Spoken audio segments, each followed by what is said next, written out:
Why are forced errors important in tennis game stats? Imagine watching a tennis match where one player keeps making mistakes not because they are playing badly, but because their opponent is making them hit tough shots. That's where forced errors come into play. They are a key part of tennis statistics because they show how well a player applies pressure during a match. A forced error happens when a player makes a mistake because the shot they faced was so difficult, whether it was fast, well-placed, or had tricky spin, that it caused them to miss or hit the ball out. This is different from unforced errors, which happen without much pressure, often due to a player's own mistake. Tracking forced errors helps us understand how much control a player has over the rally.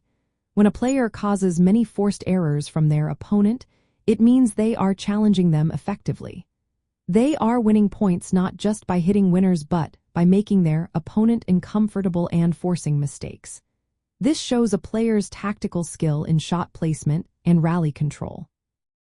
It also indicates whether they are playing aggressively or defensively, depending on how they create those difficult shots.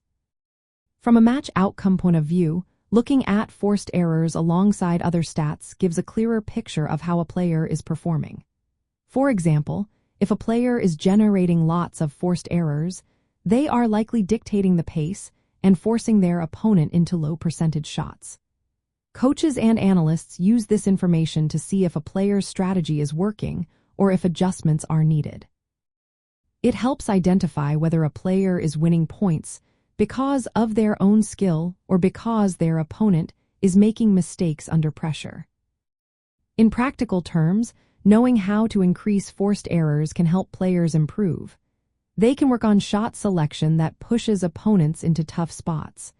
It also helps distinguish points lost because of the opponent's skill from those lost due to a player's own mistakes. This makes training more targeted and effective. Overall, forced errors are a vital part of tennis game statistics because they reveal how well a player can control the match, pressure their opponent, and ultimately influence the final result.